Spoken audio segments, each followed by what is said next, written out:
quarantine pandemic shortage. Oh my!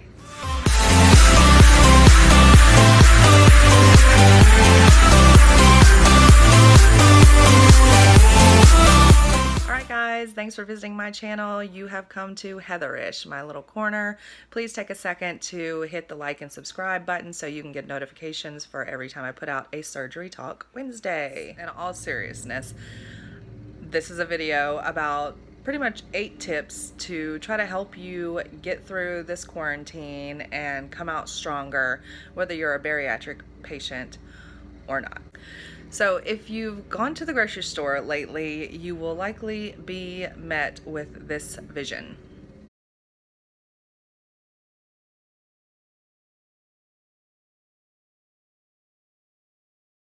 Everybody knows there's a shortage. The short answer for that is that panic. You know, this is serious and people are panicking and people are afraid that there's gonna be grocery shortages, and so they're, you know, overbuying instead of just buying for the week. And I get it. It's hard. I'm a mom. I get it. Everything in our being wants us to just, you know, mama bear over and hunker over our family and take care. I understand. But just hear me out. So depending on your location, your quarantine can be a little bit different.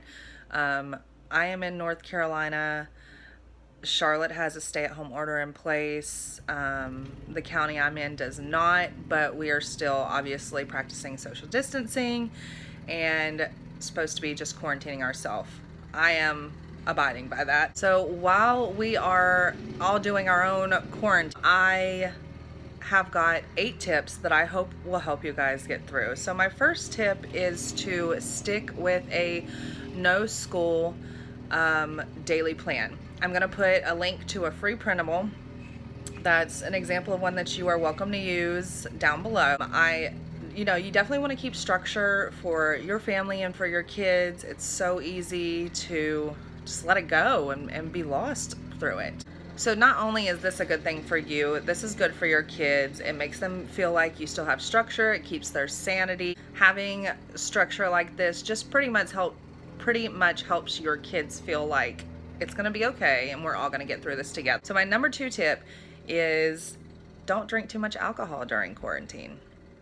I know it is probably like a really stressful time for a lot of us. It's either 1, really stressful, or 2, like you're at home and you're bored. But my advice is to not drink too much alcohol and waste away all your nights. There's a lot of things that you could be doing instead of just wasting away your nights drinking. You could be playing family board games. You could be, you know, reinventing one of your hobbies, like reading that you haven't got to do in a long time. It's super easy to sit on your couch, pour a glass of wine, and just keep going and just lose track of your days. So I encourage you to pick up some old habits that are actually good for you, not just drink the stress away. Number 3 tip, which I am displaying today, is give your skin a break from makeup. So I know I don't look that great right now, but I have chosen to give my skin a break from makeup. It's something nice you can do for yourself. There's chemicals, no matter what kind of makeup you use, there's chemicals and everything. Give your skin a break. Do a little bit extra for it that doesn't include the makeup. Tip number 4. So have you ever thought about meditating? Well, if you have, this might be a really good time to incorporate. I know we talked about structure. Well, maybe 2 or 3 days of the week, let your kids sleep in an extra hour, take that time for yourself in the morning and do some meditation. Number 5 tip, exercise when and how you want. Have you ever just sat through your work days, your work schedule, and been like, oh, if I could only exercise at this time, if I could only do it this way? Well, guess what?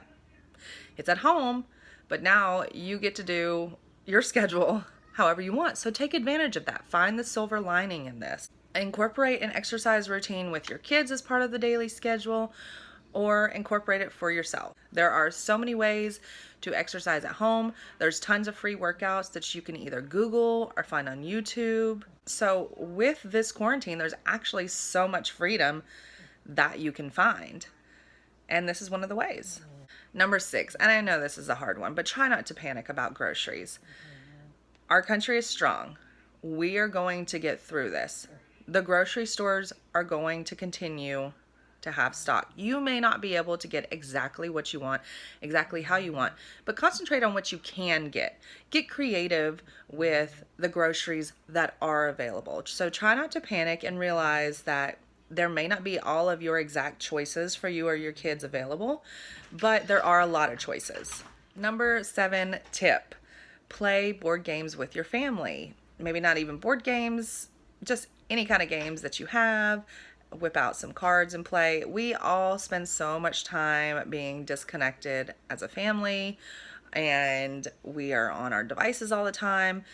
Well, this is a time that you can actually incorporate time to reconnect face to face with your family. So whip out those board games, deck of cards, whatever it is that you want to do, and build those memories.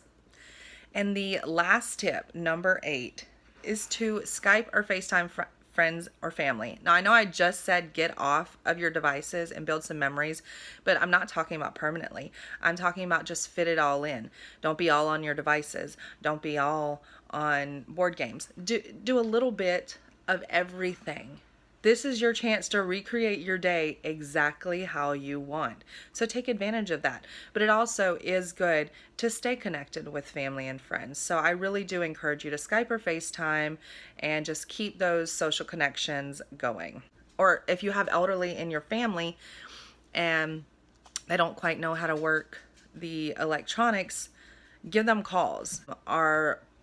The part that's not really going to know how to reach out and keep those social connections via Skype or FaceTime. So just take a second and reach out via a phone call and just let them know you're thinking of them. This is their kind of, social production. So I definitely encourage that. So the last thing that I just want to leave you with is try to find the good in the situation for you and your kids. You could actually use this time to get more in touch with yourself mentally and physically. And I really encourage that. I know it's not the ideal situation, but how many times do we all think about how we could be doing that? Well, now is the time. Try to think about this as something that's going to go down in history books, and how your kids are going to talk about it when they get older, and the memories that you could be building with them that you normally feel too tired, or stressed about to do at other times. Just find the silver lining in all of this and just try to get through it the best that you can. And just know that we are all here for each other. If you ever had some hobbies or interests that you never had time to get into, now is the time to recreate those hobbies or interests. Now is the time to think about things that you used to do as a teen, writing in a journal, playing a musical instrument if you still have it sitting in a corner somewhere, any other hobbies, anything that you had, making things, sewing. Now is the time to incorporate that in your schedule as well. So I wish you all luck, and thanks so much for visiting my channel.